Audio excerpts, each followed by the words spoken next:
Hi, అందరూ ఎలా ఉన్నారు? బాగున్నారా? నేనండి మీ సాటి మహిళ. అందరికీ నమస్కారం. మహాశివరాత్రి శుభాకాంక్షలు ప్రతి ఒక్కరికి. ఈరోజు గుడికి వెళ్ళే ప్రతి ఒక్కరూ జాగ్రత్తలు తీసుకోవాలి. దానికి సంబంధించి మీతో నేను 4 మాటలు పంచుకోవాలని ఈ వీడియో చేస్తున్నాను. మహాశివరాత్రి అంటేనే నైట్ అంతా జాగారం చేసి, నైట్ జాగారం చేయడానికైనా సరే, చేసున్నా సరే, కొంతమంది ఒక పొద్దుతో ఉపవాసంతో ఎంతో శ్రద్ధగా వాళ్ళ భక్తితో ఉంటారు. కానీ మీరు జాగ్రత్త, మీ ఆరోగ్యం జాగ్రత్త. మనము జాగారం ఉండే శివరాత్రి జరుపుకోవాలని లేదు. దేవుడికి ఒక పొద్దుతో మనము మన భక్తిని చెల్లించాలని లేదు. ఎందుకంటే చాలామంది పెద్దవాళ్ళు ఉంటారు, వాళ్ళు కూడా జాగారం చేస్తారు. పెద్దవాళ్ళు రాత్రంతా నిద్ర మేలుకొని జాగారం చేసేదాని వల్ల వాళ్ళ ఆరోగ్యం పాడవుతుంది. కాబట్టి ఇంట్లో ఇంకా ఉంటారు కదా, వాళ్ళు జాగారం చేస్తారు. పెద్దవాళ్ళు మీరు ఇంకా రెస్ట్ తీసుకొని హ్యాపీగా ఉండండి, ఇంకా కొంతకాలం జీవించండి. మీ పాతకాల పద్ధతులు పాటించే వాళ్ళు మాలాంటి వాళ్ళు ఉంటారు, వాళ్ళకి చెప్పండి. ఇంట్లో మీ వాళ్ళు నేర్చుకుంటారు, ఖచ్చితంగా తెలుసుకుంటారు. ఈ కాలం ఆడపిల్లలు ఈ కాలం పద్ధతులే కాకుండా పాతకాల పద్ధతులను కూడా పాటించడానికి సిద్ధంగా ఉన్నారు. ఇంతేకాకుండా గుడికి పోయే ప్రతి ఒక్క ఆడకూతురికి నేను చెప్పాలనుకుంటాను. అంటే నేను గుడికి బయలుదేరుతున్నాను. ఏమనుకుంటున్నానంటే, జాగ్రత్త. మీరు ఒక పొద్దుతో భక్తి శ్రద్ధలతో దీపాలు పెడతారు. దీపాల కాడ జాగ్రత్తగా ఉండండి. ఎంత జాగ్రత్తగా ఉన్నా ఎక్కడో ఒక చోట చెడు జరగచ్చు. ఆ చెడుకు దూరంగా ఉండండి. మహాశివరాత్రి అంటే శివుడు భక్తులను అడ్డుకోవడానికి అనేక దుష్ట శక్తులు ఎదురవుతూ ఉంటాయి. ఆ దుష్ట శక్తుల నుండి మనల్ని మనం కాపాడుకొని మన స్వామి దర్శనం చేసుకోవడానికి సిద్ధపడి గుడికి వెళ్ళాలి. అది మీరు చేయండి. నేను దుష్ట శక్తులు ఎందుకంటానంటే, నాకైతే ప్రతిసారి గుడికి పోవాలి అనుకునే ప్రతిసారి ఎన్నో ఆటంకులు వస్తున్నాయి. ఎందుకు వస్తున్నాయి అనేది నాకు తెలియదు. నా జీవితంలో ఇది నేను ఎదుర్కొంటున్నాను. గత 2 సంవత్సరాలు కానింటి నేను ఏ గుడికి పోలేకపోతున్నా. అప్పుడప్పుడు మాత్రమే వెళ్ళగలుగుతున్నాను. నాకు శివుడంటే చాలా ఇష్టం. నేను శివభక్తురాలను కూడా. నాకు నాగుపాములంటే చాలా ఇష్టం. కానీ నేను నాగదర్శనం కూడా నేను చేసుకోలేకపోతున్నాను. పుట్టబోయి పాలు కూడా పోయలేకపోతున్నాను. ఇంత శిక్ష అనుభవిస్తున్నా నేను. నాలా మీరు కాకుండా ముందు జాగ్రత్తతో దుష్ట శక్తులు మనల్ని ఎదుర్కొంటాయి, మన ఎదురొస్తాయి. వాటిని చూసుకొని దారి తప్పుకొని మనం ఖచ్చితంగా శివయ్య దర్శనం చేసుకునేలాగా నడుచుకుందాం. మన నడవెరుకలో చూడండి, ఈరోజు పచ్చగా పసుపు పూసుకొని పూలు పెట్టుకొని అందంగా బాగా రెడీ అవుతాం. కానీ దుష్ట శక్తి మాత్రం ఎవరైతే పచ్చగా పసుపు పూసుకొని ఉంటారో, అందంగా ఉంటారో, అలంకరించుకొని ఉంటారో వాళ్ళ మీదనే ఆ దుష్ట శక్తి అంటారు కదా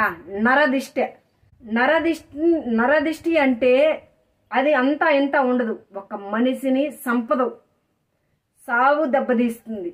అలాంటిది మనలాంటి కన్ను దిష్టి, మనలాంటి వాళ్ళే. అది నేనైనా సరే, మీరైనా సరే, దానే నరదిష్టి అంటారు. ఇంకా దుష్ట శక్తులు ఉంటాయి చూస్తావా, వాటిని ప్రేతాత్మలు ఇంకా ఏవేవో అంటారు. అవన్నీ నాకు తెలీదు. కానీ దుష్ట శక్తి అని మాత్రం నేను అనగలుగుతాను. ఈ దుష్ట శక్తులు పచ్చగా పసుపు పూసుకొని తలారా చూడండి, నేను ఎందుకు ఇలా ముడి వేసుకోకుండా ఉన్నానంటే మీకు దీని గురించి ఒకటి చెప్పాలనేసి. ఇలా ముడి వేసుకోకుండా ఇలా వదులుకున్నామంటే ఖచ్చితంగా మనలో దుష్ట శక్తి చేరే అవకాశం ఉంది.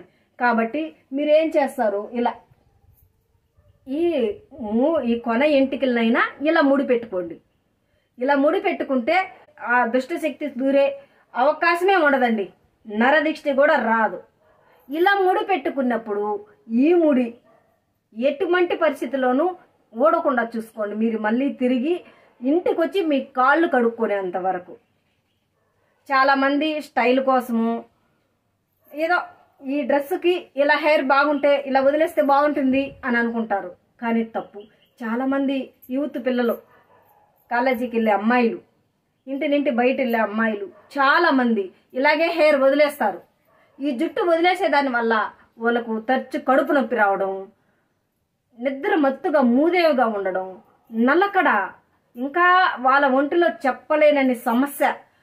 ఒక్కొక్కసారి అయితే ఇంట్లో అమ్మని చూసినా కోపం రావడం, అన్నను చూసినా కోపం రావడం, ఇంట్లో ఫ్యామిలీలో ఎవరిని చూసినా విపరీతమైన కోపం. బాగా హ్యాపీగా నవ్వుతా ఉండే పిల్లోళ్ళే అలా చూపించడం. దానివల్ల వాళ్ళకి దయ్యం పట్టింది, భూతం పట్టింది అని భూత వైద్యుడి దగ్గరికి, మాంత్రికుల దగ్గరికి ఇలా పోయి వాళ్ళ మాటలన్నీ నమ్మేసి మనం మోసపోవడం ఇలా చాలా జరుగుతాయి. వాటికన్నిటికీ మనం ఎందుకు చోటు ఇవ్వాలి? ఆలోచించండి. కాబట్టి మీరేం చేస్తారో, ఇలా తల స్నానం చేసినప్పుడు ఒక్క ముడి అయినా మీ పిల్లల దగ్గర, మనం కూడా పేషన్గా డ్రెస్సులు పిల్లలకి ఈ డ్రెస్సుకి ఇలా హెయిర్ వదిలేస్తే బాగుంటుందని మనమే వాళ్ళ తల దువ్వేటప్పుడు వదిలేస్తాం. ఇంట్లో ఉన్నంత వరకు అయితే ఓకే. బయట పోయినప్పుడు ఖచ్చితంగా చిన్న పక్క పిన్ని అంటే మీకు అందరికీ తెలియదేమో. పక్క పిన్నిన నలుపు రంగులో ఎందుకు తయారు చేస్తారు తెలిసిన? అది కూడా దిష్టికి ఒక ఆయుధమే, ఒక మంత్రమే. కాబట్టి పక్క పిన్నిని నలుపులో తయారు చేస్తారు. అదైనా సరే ఇలా ఎత్తేస్తారు కదా, దాన్ని కూడా ఇలా తిప్పి ఈ మూడింటికలు చూడండి, మనం ఇలా ప్లక్కర వేస్తాం. ఈ ప్లక్కర ఇలా కాకుండా ఇలా ఇక్కడ కూడా ముడి ఉండాలండి. ఇక్కడ కూడా ముడి ఉండాలి. ముడి ఉంటే, జుట్టులో ముడి ఉంటే ఏ దుష్ట శక్తులు రావు. వాటికి భయం ముడి అంటే. ఎందుకంటే ఆ ముడిలో బంధిస్తారని. చాలా దుష్ట శక్తులకి వాటికి భయం. ఇవన్నీ నాకెలా తెలుసు అంటే, నేను చాలా గుళ్ళు తిరుగుతాను. ఎక్కువ నాకు గుళ్ళు అంటే చాలా ఇష్టం. అమ్మవారు గుళ్ళు అంటే చాలా ఇష్టం. చాలా గుళ్ళు దగ్గర, చాలా దిక్కల నేను చాలా చూసినాను. వీటి కోసం మన మాంత్రికుల దగ్గరికి పోయి వాళ్ళు చెప్పిందంతా నమ్మేసి మోసకపోకూడదని మాత్రమే మీకు చెప్తున్నా. అబ్బా, శివరాత్రి రోజు మా పాపని గుడికి తీసుకెళ్ళాను, మా పాపకి ఏదో అయిపోయింది. శివరాత్రి రోజు మేము సినిమాకి వెళ్ళాము, మా పాపకి ఏదో అయిపోయింది. ఎక్కువ ఆడపిల్లల మీద ఈ దుష్ట శక్తి ప్రవాహం ఎక్కువగా ఉంటుంది. దయచేసి నేను చెప్పింది మీకు అర్థమైతే చిన్న కామెంట్ కింద ఇవ్వండి. చిన్న కామెంట్ మీకు అర్థమైంటే ఖచ్చితంగా ఒక చిన్న కామెంట్ పెట్టండి. ఎందుకంటే నేనేమో పెద్ద అన్నీ తెలిసిన దానిలాగా కాదు. నా జీవితంలో నేను అనుభవించినాను. నేను కూడా ఒకప్పట్లో స్టైల్గా హెయిర్ వదిలేశాను, జుట్టు వదిలేశాను. స్టైల్గా జుట్టు వదిలేస్తే నాలోనే దుష్టశక్తి ఉన్నింది. నాలో ఉన్న దుష్టశక్తిని బయట పంపడానికి ఎంతో డబ్బులు ఖర్చు పెట్టారు. మా ఇంట్లో చాలా డబ్బులు ఖర్చు పెట్టారు.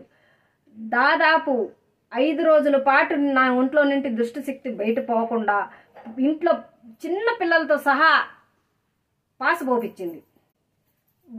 నా జీవితంలో నాకు జరిగింది కాబట్టి నా అనుభవాలు మీతో చెప్పుకుంటున్నా, నేను మీతో పంచుకుంటున్నా. ఇంకే ఆడకూతురికి జరగకూడదని.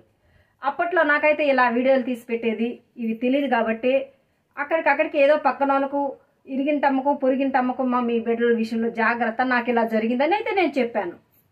ఎందుకంటే మనకు జరిగిన చెడు ఎదుటి వాళ్ళకి జరగకూడదు. మనకి ఏ మంచి జరిగినా బయట వాళ్ళకు జరగాలని కోరుకోవాలి తప్ప మనకు జరిగిన చెడు మాత్రం ఎవరికి జరగకూడదు. ఇదే నేను ఆశిస్తున్నా ఈ వీడియో ద్వారా.